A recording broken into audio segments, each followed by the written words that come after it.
Bonjour à tous, nous attendons que chacun revienne. Nous allons commencer bientôt, juste un instant. Très bien. Bienvenue à tous. Je m'appelle Nimaya Nukon.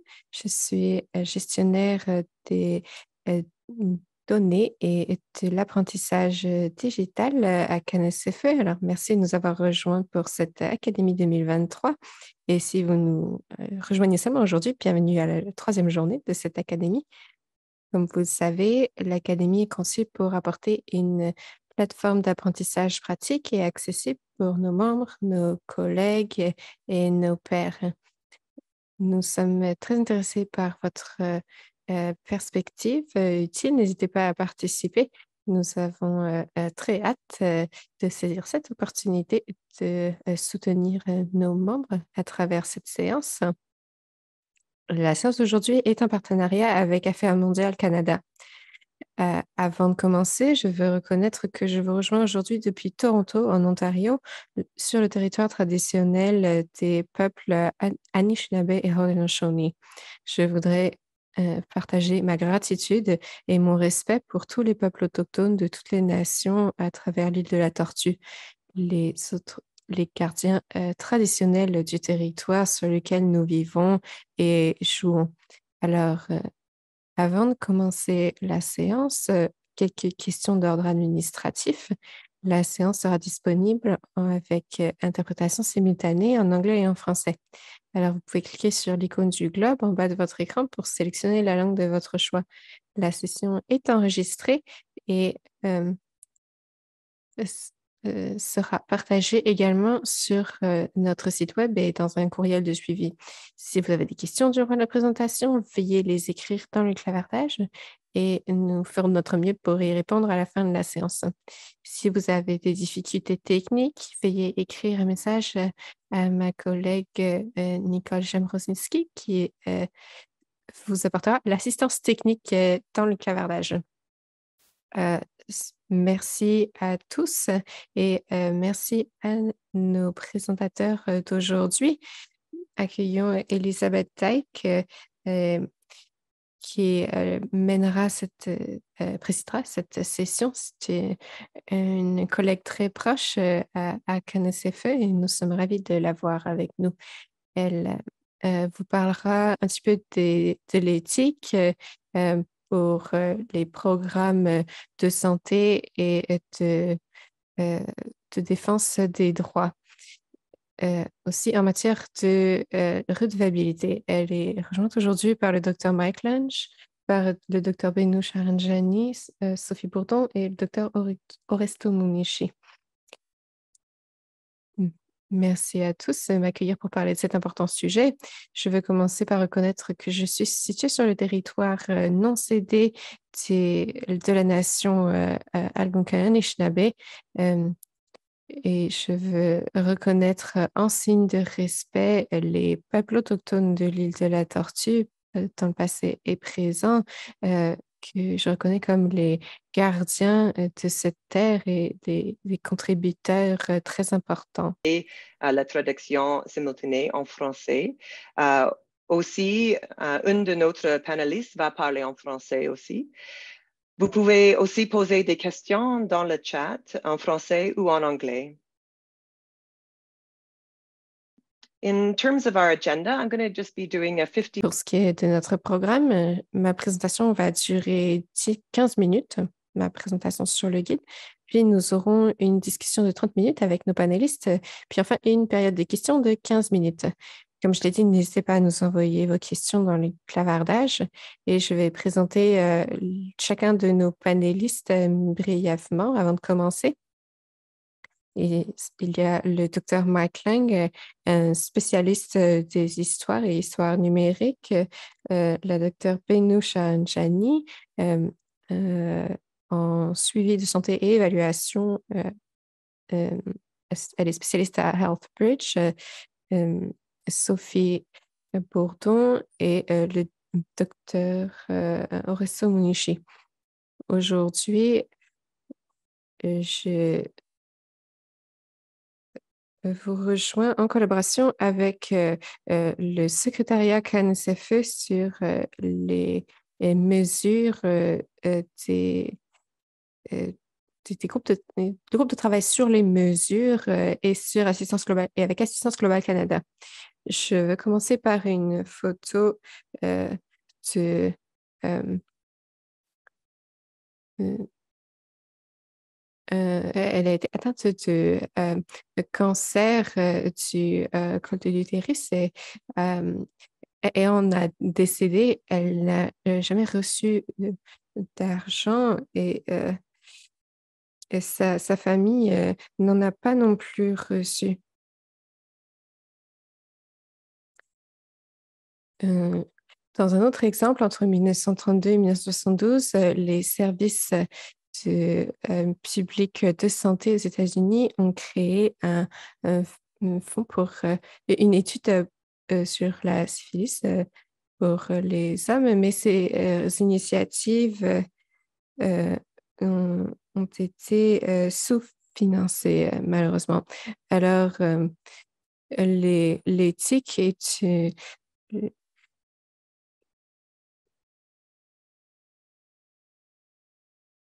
Mm, mais c'est aussi un impératif moral pour nous.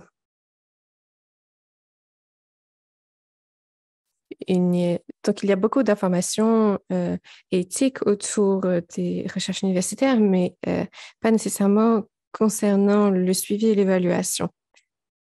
Donc, comme nous le savons, le travail avec des ONG a des considérations éthiques, que ce soit formelles ou informelles, et demande beaucoup de ressources de temps et de capacité. Les- le public euh, est- euh, consiste de personnes pratiquant le CERA, des chefs de projet et aussi des agences de bailleurs de fonds. Si vous n'avez pas euh, de l'intention de généraliser vos connaissances, à ce moment-là, vous ne publiez pas vos études, mais beaucoup d'ONG, cependant, le font. Vous voulez vous assurer que vos, euh, que les résultats de vos études soient rendus publics et qu'il soit clair que vous faites de l'évaluation et non pas de la recherche. Même si vous n'avez pas d'approbation formelle, les considérations sont clés étant donné nos engagements envers un CERA féministe ainsi que euh, un- envers la décolonisation qui mène ce travail, ça pourrait être vos employés CERA ou bien vos employés sur la sécurité et la protection. Donc, ce guide va parler de principes éthiques et de l'intention. Pour chacun de ces principes, par exemple, nous voulons nous assurer euh, de suivre l'importance de suivre une approche axée sur les droits, s'assurer que les participants comprennent l'activité et qu'ils accordent leur consentement concernant la santé et la protection des données. Ça peut être aussi d'autres questions concernant euh, la justice et l'équité. Et il faut s'assurer que les participants sont traités de façon juste. On, on demande que les participants soient sélectionnés de façon non discriminatoire. Si des problèmes éthiques émergent en termes de propriété qui est propriétaire des données, les participants doivent pouvoir comprendre cette redevabilité. Assurez-vous que vous et vos employés aient identifié des, tous les conflits éthiques et conflits d'intérêts et que vous avez des orientations en matière d'éthique et des codes de conduite qui sont suivis. assurez-vous aussi que l'engagement communautaire se déroule du début à la fin et que ces processus soient alignés sur les valeurs communautaires. Prochaine section de ce guide, voilà une liste de résumés sur les considérations éthiques, le processus, par exemple, concernant un projet de co-création avec une communauté. L'un des premiers des premiers emplois sur lesquels j'ai travaillé consistait en ce type de travail. Ça prend beaucoup de temps et beaucoup de ressources et vous devez prendre ça en compte lorsque vous développez le projet. Si vous avez besoin d'approbation éthique formelle, comme dans l'exemple de la Tanzanie que nous allons entendre, assurez-vous de le savoir à l'avance. Si vous n'avez pas besoin de procéder à cette approbation, quel principe éthique allez-vous suivre? Euh, euh, Comment ces longs processus peuvent se dérouler? Est-ce que vous avez des employés locaux? Est-ce que vous ne collectez pas plus de données que vous n'avez besoin afin de ne pas placer un fardeau trop lourd sur la communauté? Est-ce que vous avez testé les outils en version pilote? Qu'en est-il des niveaux euh, de capacité à lire et écrire? Aussi, nous devons prendre en compte donc, toutes ces considérations ainsi que les dynamiques de pouvoir, les critères juridiques, exigences juridiques et qu'est-ce qui est approprié au point de vue culturel. Si on n'a pas ça, comment traiter le, le processus? Par exemple, qui va considérer, qui va collecter les données? Est-ce que est-ce que c'est des gens du même âge ou du même sexe, des gens qui parlent la même langue, mais nous devons aussi prendre en compte les coûts euh, dans la poche. Est-ce Où les données seront-elles stockées? Qu'est-ce qui va se passer? Qu'est-ce qui se passe avec les copies papier, les notes, l'analyse et le sens? Comment engager les parties prenantes locales dans la validation de la co-analyse et comment les engager dans les résultats et le rapportage? Euh, Quand il y a l'usage des notes, qui va recevoir le crédit pour le rapport et les publications, comment se passe la rétroaction et comment allez-vous interagir avec la communauté. Et aussi une section très courte concernant des considérations spéciales autour de différentes populations.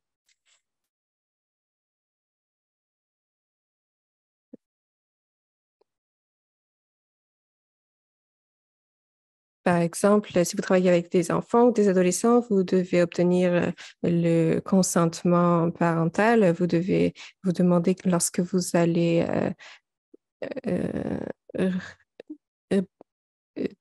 euh, enfreindre la confidentialité quand il s'agit d'enfants, par exemple, révéler des informations concernant de la maltraitance ou autre. Pour les populations de LGBTQI+,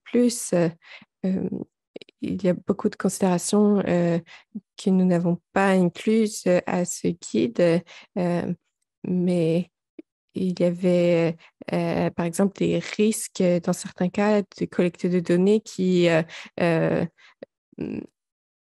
qui dépassaient les bénéfices, par exemple, pour les hommes ayant des rapports sexuels avec les hommes en Ouganda.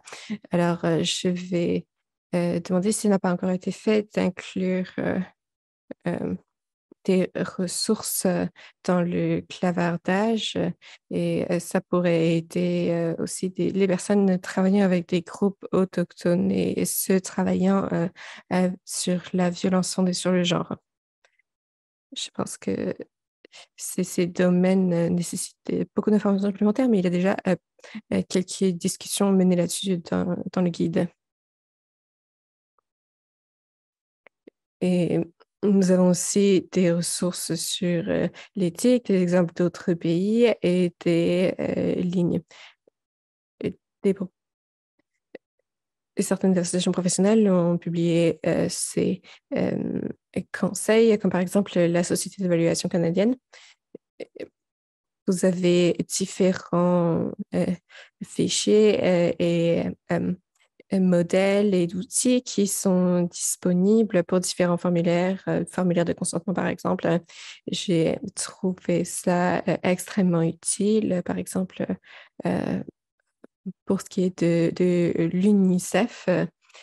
Donc voilà une très brève présentation sur le guide en lui-même. J'espère que vous pourrez avoir l'occasion d'y jeter un œil. Elle est en anglais et en français.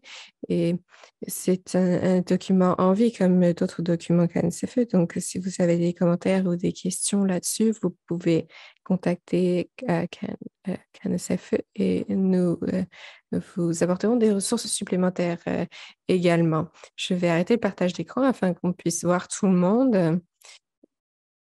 Notre prochaine séance, la prochaine partie de cette séance débute maintenant. N'hésitez pas à mettre vos questions dans le clavardage. Je vais présenter notre panel, puis nous allons ensuite passer à une période de questions avec nos panélistes. Je vais prendre un peu d'eau parce que euh, comme ceux qui sont dans cette zone le savent, nous avons beaucoup fumé et ça n'aide pas à ma voix. Alors, j'ai le plaisir d'accueillir les panélistes qui sont avec nous aujourd'hui pour parler de l'éthique. Certains d'entre eux ont fait beaucoup de travail dans ce domaine. D'abord, nous avons le docteur Mike Lang. Il est spécialiste du storytelling digital. Il a reçu sa thèse de l'Université de Calgary en 2022 et depuis 2017 travaille avec l'Université Mbarara des sciences et technologies et de la santé en Ouganda pour améliorer la santé des enfants et des mères. Bienvenue, Mike. Nous avons aussi le docteur Benoucha Anjani, qui est un spécialiste à Healthbridge de suivi et d'évaluation de la santé. Elle a aussi une thèse en santé publique et épidémiologie nutritionnelle et plus de 20 ans d'expérience dans la santé, la recherche et le développement au Moyen-Orient, au Royaume-Uni, au Canada et en Asie du Sud. Bienvenue, Benouche. Les opportunités d'apprentissage qui offrent l'intégration transversale d'approches multisectorielles et multidisciplinaires.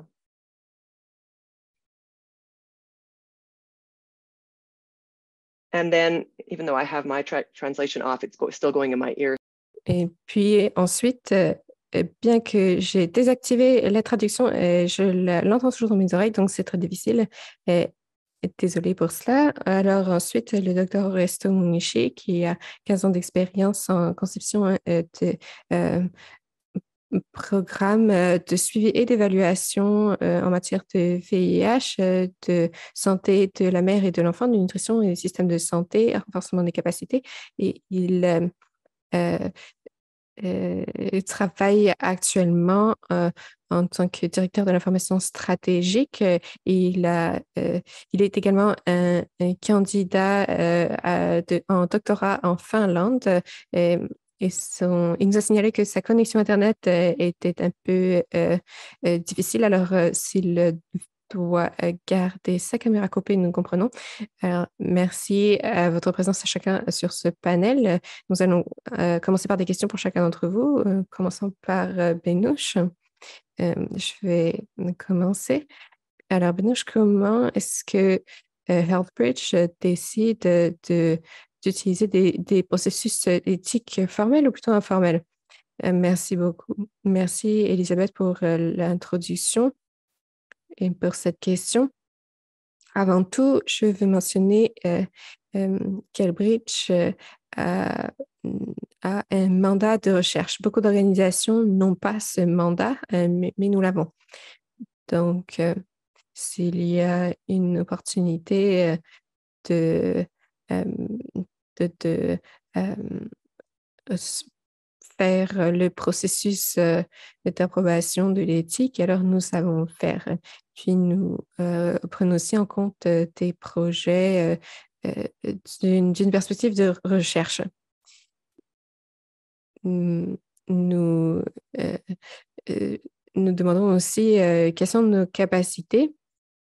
Lorsque nous avons la capacité de mener des recherches formelles, nous le faisons bien sûr pour nos projets en cours que nous avons au Bangladesh, au Népal et au Vietnam. Nous avons cette capacité, donc nous avons fait la demande. Ensuite,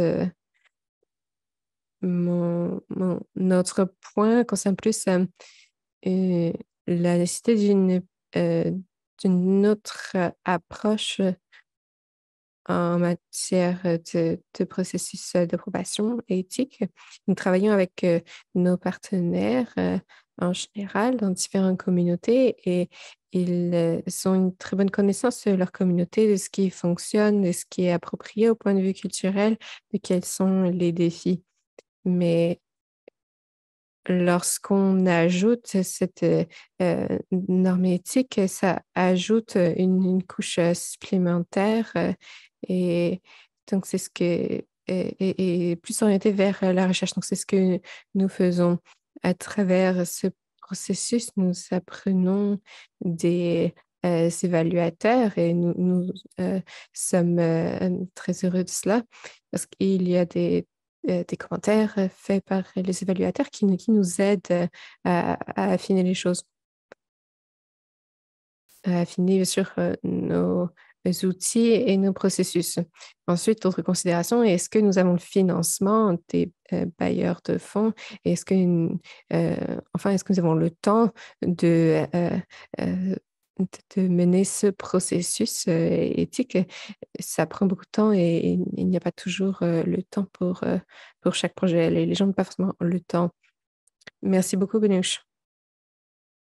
Et je suis désolée, j'aurais dû parler plus lentement. C'était malheureusement ma version la plus lente. Alors, je vais demander à nos panélistes de bien parler lentement. Je suis désolée pour les interprètes. Alors, j'avais une question de suivi. Dans le guide, nous avons utilisé euh, l'un l'un des exemples de lorsque vous avez formé des jeunes adolescentes et des femmes pour mener des sondages en matière de santé, de reproduction et sexuelle. Quelles sont les formations, quelle était la dimension éthique des formations et quels sont les obstacles auxquels vous avez fait face? Oui, alors nous avons mis en place une formation dans différents contextes. En- Au Bangladesh, par exemple, nous avions des consultants locaux qui se sont chargés de la formation et nous avions aussi à Bengali l'occasion de faire en personne. Nous avions des chercheurs et des professionnels sur le terrain. Pour eux, ce n'était pas un grand défi parce que c'était un contexte auquel ils étaient habitués. Ils ont pu envoyer l'équipe sur place pour faire les tests pilotes.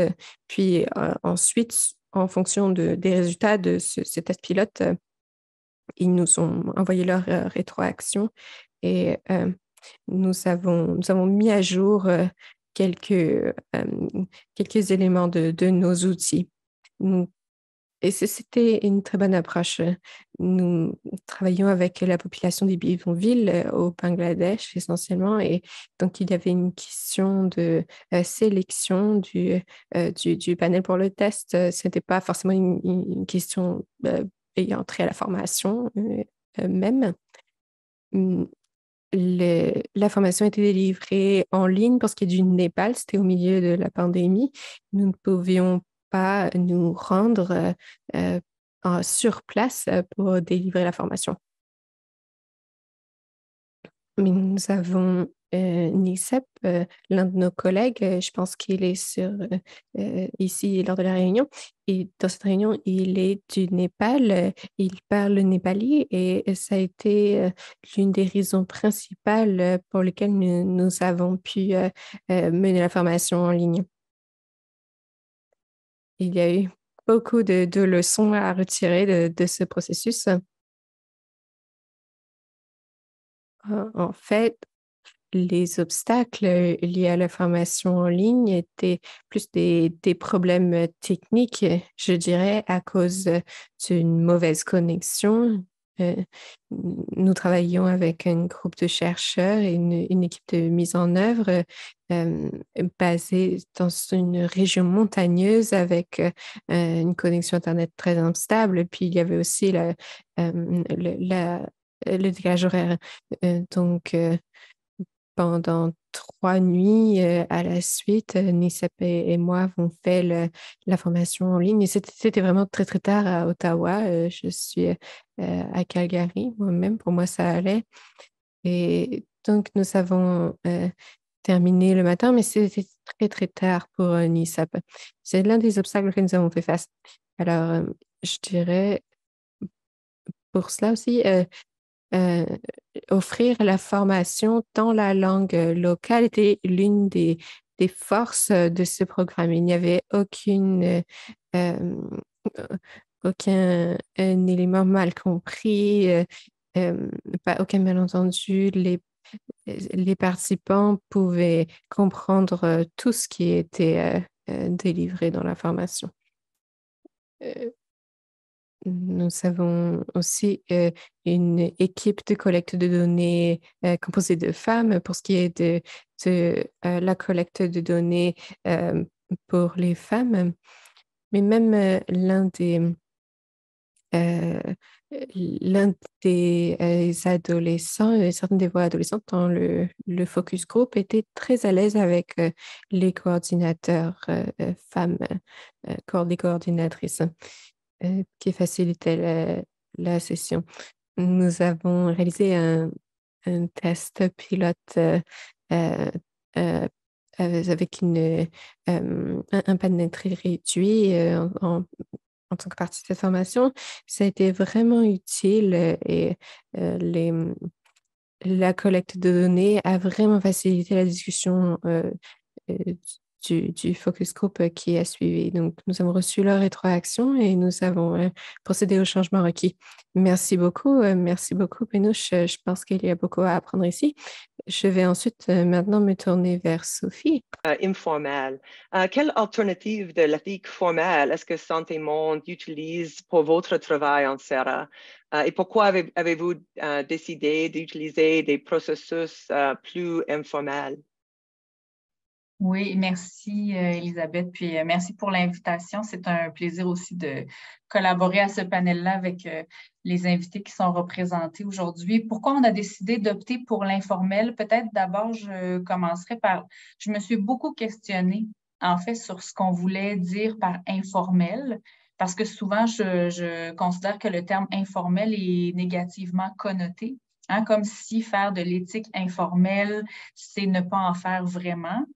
Ou c'est ne pas suivre les règles, alors que de notre point de vue, passer par une certaine informalité, c'est un outil de renforcement, notamment du lien de confiance. On pourra certainement y revenir là, tout à l'heure.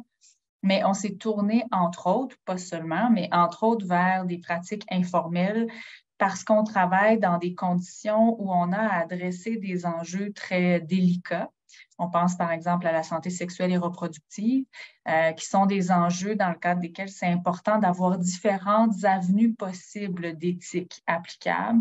Donc, les cadres demeurent importants. C'est important d'avoir des outils officiels, des validations éthiques officielles. Ça prend de la documentation, des preuves écrites. Tout ça est important.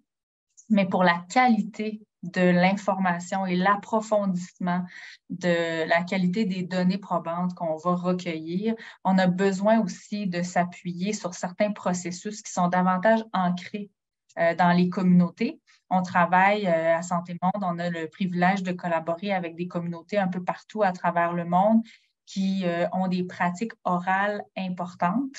Donc, dans ce cadre-là, une transmission d'informations qui se ferait de manière très formelle peut être dommageable pour la qualité du lien de confiance que l'on établit, puis la qualité des données qu'on va aller colliger. Donc, c'est un peu dans cette dynamique-là qu'on s'est tourné vers des alternatives. Donc, pour moi, tout l'aspect informel, peut-être, devrait porter le chapeau savoir-être, savoir-faire. Hein, ce n'est pas exclusivement que de l'informalité, donc de la petite démarche non importante, mais c'est une démarche tout autant scientifique qui a une valeur ajoutée réelle. Ouais. Merci beaucoup. Et je pense que c'est important de... oui, c'est vrai, l'informel, ce n'est pas comme moins bon que formel. Et comme j'ai dit avant, si vous avez l'athlétique formelle, par exemple, ça ne dit pas que c'est tout. Ça ne dit pas que, oh, j'ai fait ça, j'ai fini. Non, c'est une chose, on a besoin de continuer, de savoir est-ce qu'il y a un problème, est-ce qu'il y a les choses, est-ce que nous avons besoin de faire les autres choses. And like Benush spoke about earlier, what are we learning as we go? Et de dire qu'est-ce que nous avons appris alors que nous passons d'un processus à l'autre et alors que nous ajustons, parce que ça fait partie de tirer des leçons, du processus de tirer des leçons. Alors maintenant, je vais passer la parole à Mike qui va nous parler un petit peu de raconter les histoires. Tout d'abord, Mike va nous dire un petit peu de quoi il s'agit, quelles sont raconter des histoires, qu'est-ce que ça veut dire avec Serra. Et il va nous parler de comment il s'occupe de l'éthique lorsqu'on raconte des histoires, pour être certain que raconter des histoires et le bien-être qui ressort de raconter des histoires et donc d'être responsabilisé à ce niveau-là. Oui, absolument. Lorsque vous faites une évaluation au niveau de raconter des histoires, je sais, un de mes professeurs m'avait dit il y a quelques années que les chiffres ne veulent rien dire à partir du moment où il n'y a pas de contexte.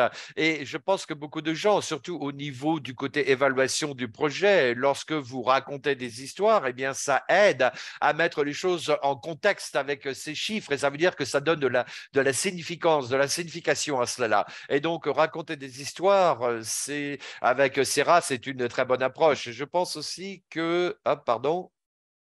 Hop, que se passe-t-il? D'accord. Attendez une seconde. Ah, c'est pas le moment.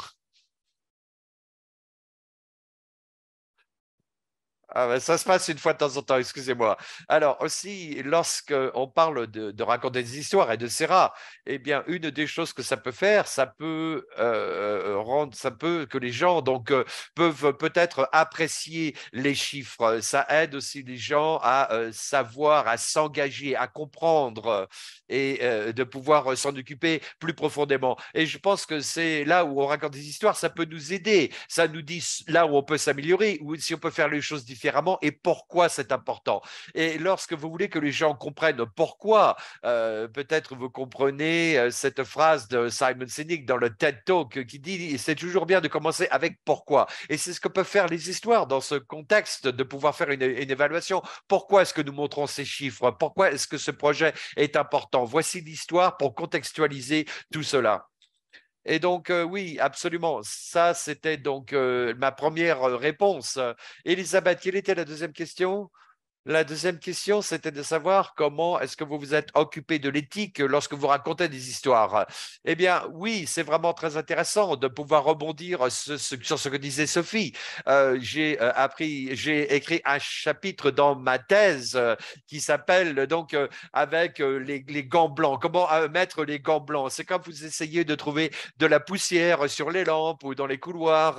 Et cela, c'est juste à l'extérieur de la porte, dans la rue. Il y a a de la boue partout, c'est le bazar, vous avez de la boue sous vos ongles, et donc il faut mettre des gants de travail. Et donc je pense que l'éthique informelle, c'est vraiment quelque chose où on met des gants et on raconte une histoire. Et c'est raconter cette histoire, ça veut dire que ça peut se traduire de différentes façons, mais c'est vraiment de se poser la question et de se demander à toutes les étapes quelles sont les étapes de ce processus, et de se demander, lorsque je fais cela, est-ce que cela va améliorer avec raconter l'histoire, est-ce que ça va attirer avec lorsqu'on raconte des histoires, et lorsqu'on se pose cette question, est-ce que ça va donc améliorer leur bien-être, ou est-ce que ça va donc peut-être attirer le bien-être. Et donc de cette façon-là, on peut dire, est-ce que ça va peut-être améliorer leur bien-être ou ne pas améliorer leur bien-être. Et donc lorsque vous avez cela, vous décidez, vous posez les questions, ou est-ce que peut-être ça va distraire du bien-être de ces hommes dans la communauté.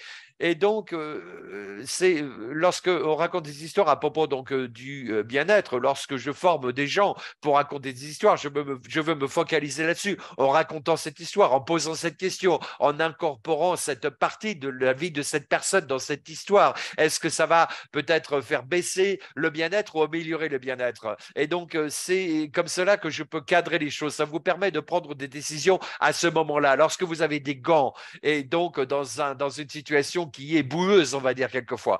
Et donc, l'autre chose aussi que j'ai remarqué, c'était que c'est de vraiment être très clair dès le départ, en disant, d'accord, on va leur demander, on va raconter cette histoire pour cette raison, et voilà comment nous allons l'utiliser, et c'est pourquoi nous aimons avoir des histoires, comment est-ce que cela peut avoir un impact sur ce projet. C'est vraiment être très clair quant aux attentes, et ça, c'est un principe de l'éthique classique, où les gens donnent leur consentement, ils doivent être informés pour donner leur consentement. Et donc, les gens racontent des histoires, et ça fait partie de cette évaluation. Quelquefois, les gens ne savent pas pourquoi et ce que cela veut dire. Et donc, pourquoi est-ce qu'ils veulent avoir ces histoires pour pouvoir les raconter plus tard? Donc, il faut être très, très clair dans les objectifs de pouvoir raconter cette histoire. Et puis, finalement, cela revient à cette pensée, à ce consentement continu. Et les histoires sont un petit peu différentes de déidentifier les données généralisées. C'est une représentation directe de la vie de quelqu'un.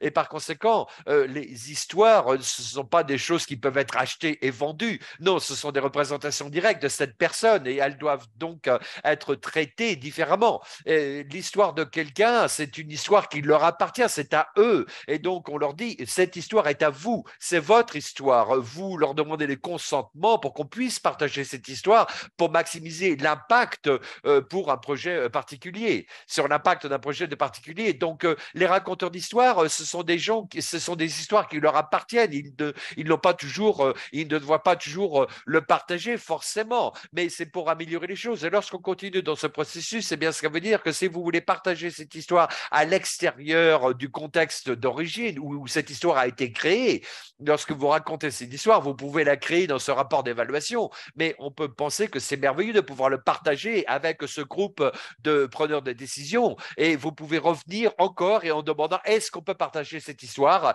avec la personne à qui appartient cette histoire. Et donc, c'est vraiment de continuer, d'avoir un consentement continu. Et donc, lorsque nous avons la création de ce processus de raconteur d'histoire, mais lorsque vous le partagez avec des gens, et vous le partagez à l'extérieur du contexte dont on doit revenir vers cette personne, cette histoire vous appartient, vous nous permettez de s'en occuper, et donc nous pouvons faire une évaluation avec ces preneurs de décision, avec ceux qui font les lois. Et donc, évidemment, vous avez donc, c'est une belle façon de communiquer d'une façon objective, avoir un consentement continu, et de toujours savoir à qui appartient cette histoire. Et ça, ce sont des principes d'éthique qui doivent être incorporés dans vos activités de CERA.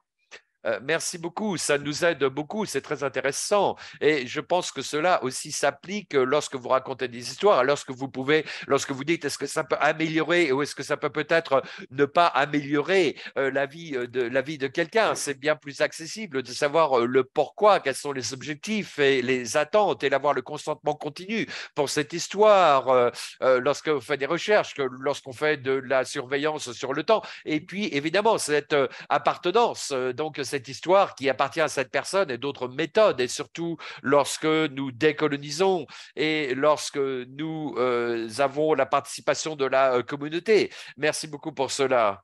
Merci Mike. Maintenant, nous allons passer à Ernesto, peut-être qui a posé quelques questions. Comme je l'ai dit, Ernesto est en Tanzanie. Nous avons fait du travail ensemble avec donc de l'éthique formelle en Tanzanie. Ernesto, est-ce que vous pouvez nous raconter un petit peu, nous parler de votre expérience? Quelles sont les exigences pour l'éthique, pour des projets d'évaluation et donc de surveillance en Tanzanie? Parce que les gens se disent, d'accord, je n'ai pas besoin de passer par de l'éthique formelle. Je n'ai pas besoin de...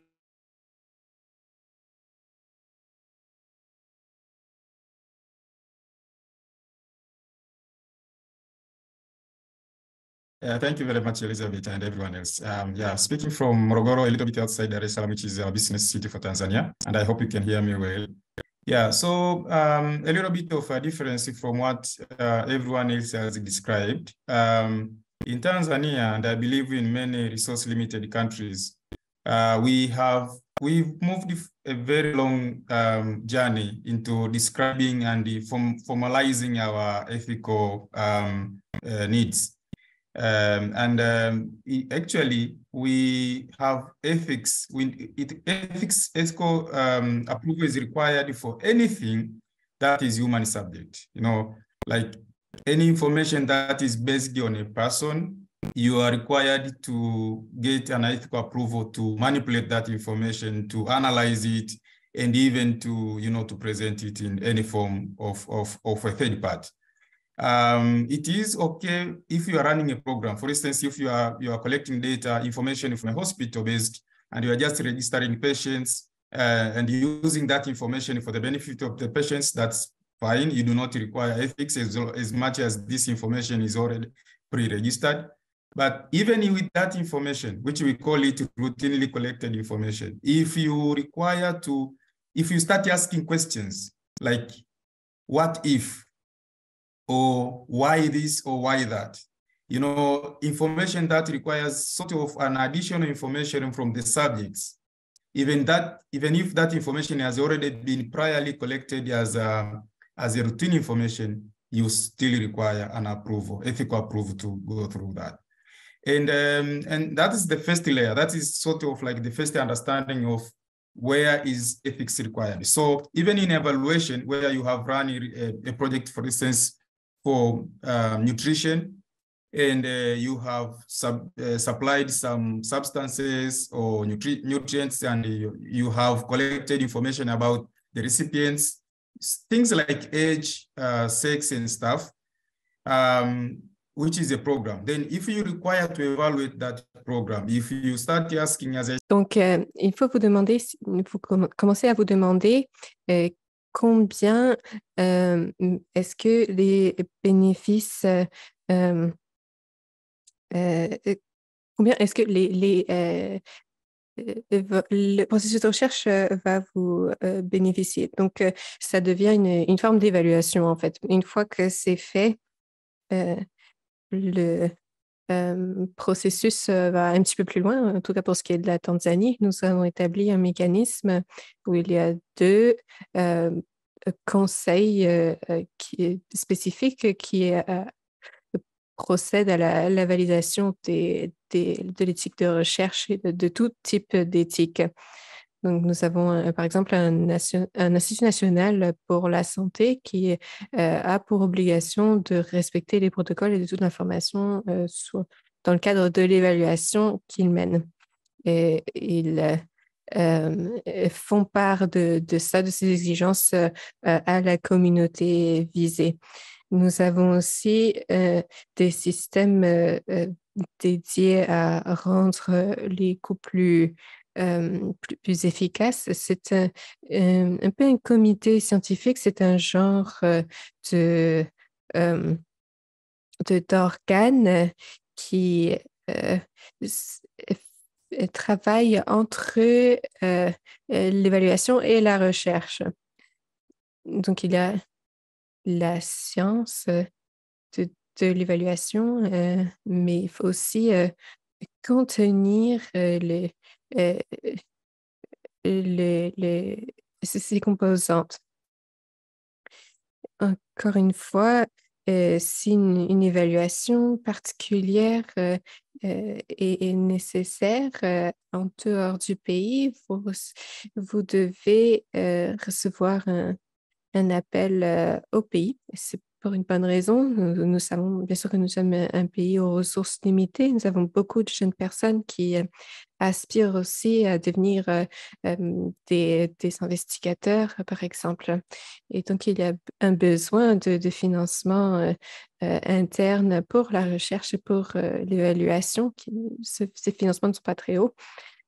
Donc, nous avons des ressources provenant de l'extérieur et nous avons les compétences pour aussi, nous voulons avoir les compétences pour pouvoir former nos jeunes pour pouvoir participer à ce type de projet. Donc, une fois que vous avez obtenu l'approbation pour mener vos recherches dans le pays et que vous collaborez avec un investigateur, un enquêteur local, à ce moment-là, vous devez amener cette information à l'extérieur de ce contexte. Donc, l'information doit être identifiée clairement et c'est une exigence, même si vous le faites dans des différents pays, l'information doit être identifiée et les sujets protégés. Si l'information s'en va en dehors du pays, vous devez discuter des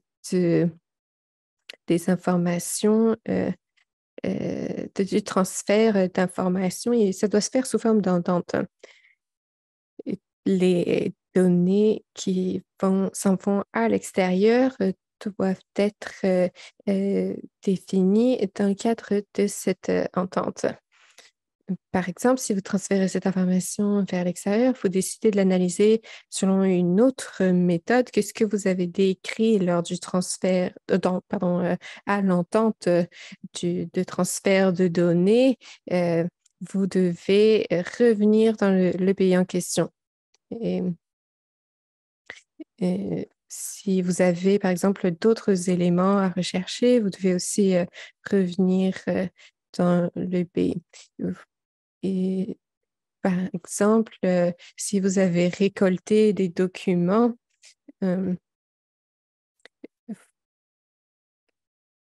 vous pouvez recevoir des documents selon, encore une fois, une entente et vous pouvez envoyer ces documents à l'extérieur du pays pour, par exemple, des tests en laboratoire.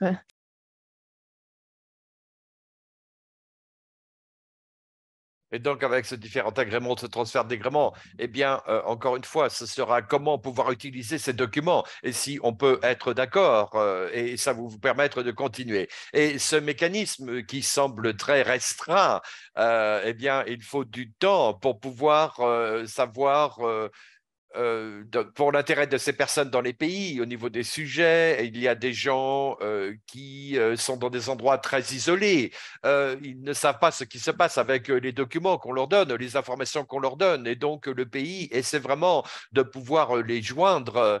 Et les documents, on leur donne, donc, dont on donne la permission, ce ne sont pas les documents que nous avions mis en place au départ. Et donc, voilà, c'est comme cela que les choses se passent en Tanzanie. C'est un parcours sur lequel il y a des obstacles, mais nous avançons. Merci beaucoup, Oresto. Et donc, c'est un très bon exemple lorsque nous parlons de décolonisation et pour s'assurer donc de pouvoir garder la participation. La Tanzanie, vraiment, on s'est tiré les cheveux avec certains de ces processus, mais franchement, ça montre que nous pouvons donc sauvegarder cela et nous pouvons peut-être ne pas mettre des chercheurs blancs dans un pays qui arrivent, on les parachute dans ce pays comme ça. Et donc, il y a aussi des exigences à propos donc, de cette responsabilité, cette propriété. Et donc, ces rapports. Et donc, je pense que donc le message essentiel qui ressort de ce panel, c'est vraiment à propos de ça n'a pas besoin d'être formel, hein, quelquefois, il faut que ça soit formel, mais c'est vraiment de poser les bonnes questions pour la protection des gens et pouvoir sauvegarder les répondants. Et comment faisons-nous cela d'une façon systématique, que ce soit grâce à des formulaires formels ou que ce soit avec nos propres processus en interne. Et donc, maintenant, j'aimerais ouvrir la séance à des questions. Je vois qu'il y a une question qui nous est arrivée, mais continuez donc de poser vos questions, n'hésitez pas. Et la première question que nous avons ici, qui vient de Diana, j'ai entendu parler d'une loi similaire en Afrique du Sud. Est-ce que vous pensez que cet agrément de transfert de données sera très commun entre différents pays en Afrique et dans d'autres contextes? Est-ce que vous pouvez nous parler un petit peu plus donc de cet accord de transfert de données dans différents pays? Je sais que je suis allé dans 12 différents pays au sud du Sahara, mais est-ce qu'en Tanzanie, vous avez aussi des accords de transfert de données dans d'autres domaines, y compris avec d'autres pays, y compris donc l'Afrique du Sud? Donc, nous avons le Tanzanie, l'Ouganda, le Kenya, le Rwanda, Burundi et maintenant le Sud-Soudan. Donc, nos processus sont similaires. Il y a quelques différences entre ce qu'ils font, ce que nous faisons, mais ils utilisent la même compréhension de ce que nous devons faire. Et donc, ils ont peut-être différents corps là, mais nous voulons nous voulons nous assurer qu'il y a donc un conseil d'éthique qui est là. En ce qui concerne les autres pays d'Afrique, je ne suis pas certain. Mais est-ce qu'il y a des accords de transfert de données? Je sais qu'en Ouganda et au Burundi et au Kenya, ils n'avaient pas ces accords de transfert de données. Est-ce que vous parliez à d'autres, peut-être vous avez d'autres accords au niveau des transferts des données? Non, non.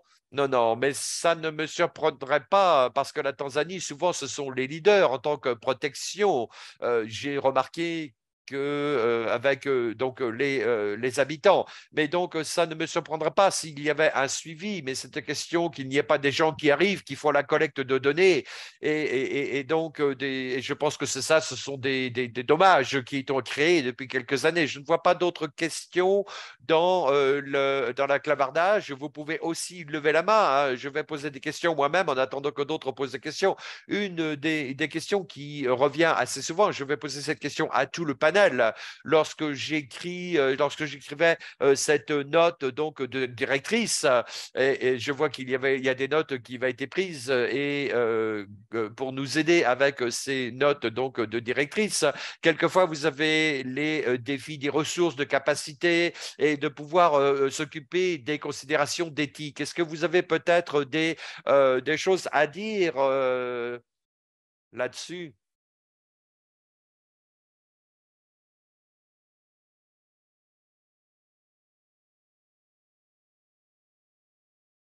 Je pense que je peux parler au niveau de l'éthique formelle, au niveau de l'approbation pour l'éthique formelle. Donc, je pense que dans la plupart des pays, il y a différentes entités auxquelles vous pouvez faire la demande pour pouvoir avoir l'approbation de l'éthique. Donc, une de faire une recherche peut-être de ce qui serait le plus approprié au niveau des entités d'éthique qui pourraient s'appliquer sur place. Je pense que aussi une fois que vous avez votre premier brouillon de l'éthique, peut-être c'est mieux de le publier plus tôt que plus tard parce que ensuite vous pouvez soumettre vos amendements si vos outils ne sont pas prêts au moment de la demande. Donc, si vous avez donc un minimum d'exigence, eh bien, allez-y, vous pouvez faire la demande parce que avoir une approbation, c'est un processus qui prend un peu plus de temps et de continuer avec la communication. Et aussi, autre chose, et donc nous avons travaillé avec le Conseil d'éthique du Népal. C'est lorsque vous commencez à communiquer avec le secrétaire du conseil, du comité, pardon, ou si vous avez donc si vous avez un contact sur place, eh bien, vous pouvez contacter cette personne et montrer votre volonté et que vous avez ces choses-là en tête. Et quelquefois, ça marche. Et en ce qui concerne pour accélérer ce processus pouvoir avoir une révision des commentaires ligne par ligne et si ça n'a pas été déjà, s'ils ne vous ont pas donné les rétroactions déjà, mais si vous pouvez juste avoir une rétroaction, les rétroactions une par une, eh bien ça peut accélérer le processus et évidemment c'est tout en travaillant avec les partenaires locaux dès le départ. Oui, merci Banish. Sophie, je vous en prie. Oui, merci. Puis peut-être pour ajouter à ce qui vient d'être nommé sur les aspects plus informels, moi, j'aime beaucoup attirer notre attention sur la notion de ressources. On a toujours l'impression que ça nous prend des ressources dédiées qui sont des professionnels de la recherche et de l'éthique et de la collecte de données. Mais quand on réfléchit à des aspects de collecte informelle ou d'éthique informelle, tout le monde est responsable de l'éthique dans un projet. On a tous la responsabilité d'assurer moralement et éthiquement l'atteinte adéquate des résultats d'un projet. À cet effet-là, toutes les ressources qui sont impliquées dans un projet sont importantes. Puis, je donne un exemple précis de ça. On a dans nos équipes locales des responsables du suivi, évaluation, apprentissage. Mais on a aussi pour l'ensemble de nos équipes locales et même dans certains cas, une collaboration avec, par exemple, nos chauffeurs, les responsables de l'entretien de nos lieux de travail. On a des travaux avec eux sur la santé sexuelle et reproductive, ce que ça représente, ce que ça veut dire, les enjeux que ça peut représenter que de travailler avec des populations aussi vulnérables. Donc, ce sont des discussions qui sont tenues avec l'ensemble de nos équipes, pas exclusivement avec des personnes qui sont responsables de la collecte de données, parce que tout le monde peut avoir un rôle à jouer en matière d'éthique. Et notamment, on a des grilles d'observation non participantes, des grilles qui nous permettent d'aller collecter de l'information sur ce qu'on observe. Quand je dois offrir un atelier ou quand je dois accompagner un partenaire qui offre un atelier, je vais voir des choses. Peu importe mon rôle dans l'équipe de mise en œuvre d'un projet, je vais être à même d'observer parfois des réticences, des comportements particuliers, des gens qui sont davantage exclus. Je vais observer peut-être que certaines personnes en situation de pouvoir semblent influencer la tournure des conversations. Bon, mais tous ces éléments-là d'observation non participante, ils sont à considérer dans l'analyse et la qualité de l'intervention d'un projet. Donc, même s'il ne s'agit pas de faire de la collecte de données stricto sensus au sens où on l'entend dans de la recherche appliquée, il reste que ce sont des informations utiles qui doivent être réfléchies, analysées, puis qui ont la vocation d'orienter, voire réorienter, si on en tient compte adéquatement, des interventions dans un projet. Donc, pour moi, ces éléments-là, ces exemples-là, bien qu'ils soient informels, ils ont formellement un impact sur les projets. Donc, les ressources, il faut les réfléchir au-delà des ressources humaines dédiées au suivi, évaluation, apprentissage. Merci. Et peut-être nous avons besoin de chercher un autre mot que informel, parce que ce n'est pas informel. And it's really, as Sophie is so well saying, has to be throughout, right? Parce que ce que disait Sophie, ça doit être un ensemble, tout doit être fait un ensemble, que ce soit via des processus formels ou pas, et tout le monde est impliqué, le chauffeur et toutes les personnes qui sont là à propos de l'éthique dans le projet, donc nous devons toujours réfléchir à l'éthique. Je vais revenir encore à certaines questions qui nous sont arrivées dans le clavardage. Il nous reste 1 ou 2 minutes. Donc, une des questions, c'était de combien de temps ça a pris pour les évaluations, pour avoir l'approbation interne de l'approbation. On a dit 6 à 12 mois.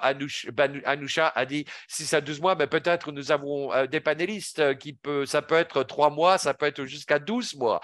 Et donc, peut-être de 6 à 12 mois, je pense que c'est la norme. L'autre question, alors que nous arrivons à la fin, lorsque vous demandez le consentement et vous expliquez les données et que vous partagez avec un auditoire plus large, quelquefois les participants auront peur, ils seront hésitants à avoir un entretien. Et donc, comment vous faites les choses au niveau de ces situations? Évidemment, Mike, peut-être au resto, vous avez quelque chose à rajouter à ce niveau-là pour la dernière minute que nous avons, et donc avant de conclure cette présentation. Oui, je pense au niveau de la perspective de raconter les histoires. Il y a certaines choses que vous pouvez faire. Vous pouvez identifier des histoires autant que possible en sachant où ça s'est passé, quand ça s'est passé, etc. Et une tentative de partage de cette histoire. Mais cela va vraiment dépendre de comment cette histoire sera partagée. Et donc, une histoire numérique, ce sont des petites vidéos peut-être, des petites vidéos qui sont créées par la personne en elle-même avec la participation de l'animateur. Eh bien, ça, c'est très difficile de ne pas identifier ces histoires lorsqu'on a ce type de données. Et donc, nous avons un processus de prise en compte de cela. Nous avons un formulaire de 4 pages et nous avons cet algorithme pour être certain que nous avons la prise de décision qui est prise dans ce processus et qui est la bonne décision. Et si les gens sont hésitants à nous raconter ces histoires, peut-être une histoire numérique n'est pas la meilleure façon de le faire. Peut-être qu'ils peuvent écrire cette histoire, qu'ils vont identifier le moment où ça s'est passé et ça sera fait d'une façon plus générique, donc non particulière. Et donc, ça revient toujours à la confiance. Hein. En Ouganda, par exemple, vous avez énormément de confiance dans les communautés et donc les personnes leur font confiance avec leurs histoires pour raconter leurs histoires. Et cela, c'est ce que je vois à la fin, c'est la fondation de pouvoir faire une évaluation moderne en racontant les histoires. S'ils vous font confiance, ils vont faire un partage de ces histoires et donc ils vous font confiance à ce que ça ne va pas les blesser quelque part. Et Oresto, vous pouvez peut-être nous dire combien de temps ça prend pour l'approbation, combien de temps ça prend pour avoir cet accord donc de transfert de données. Et ça ne devrait pas être plus qu'un mois pour pouvoir avoir ce processus d'approbation, mais la réalité sur le terrain est plutôt différente. Hein. Quelquefois, ça peut prendre un mois et ça s'est passé quelquefois jusqu'à 6 mois pour l'approbation parce que les gens ne sont pas supposés être payés, donc ils le font à l'extérieur de ce qu'ils font de leur activité principale. Et donc, nous essayons vraiment de pouvoir mettre cela dans temps et en heure, et c'est entre 3 et 4 semaines, ce qui est suffisant. Et puis, pour terminer, si vous recherchez peut-être pour aller plus vite, de l'avoir en 2 semaines, mais donc,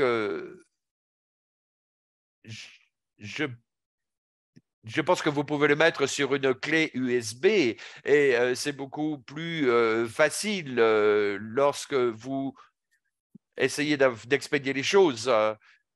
Ce serait peut-être 150, donc ce qui est vraiment petit. Oui, nous stabilisons, mais oui, c'était très, très long hein, auparavant. Merci beaucoup, Oresto.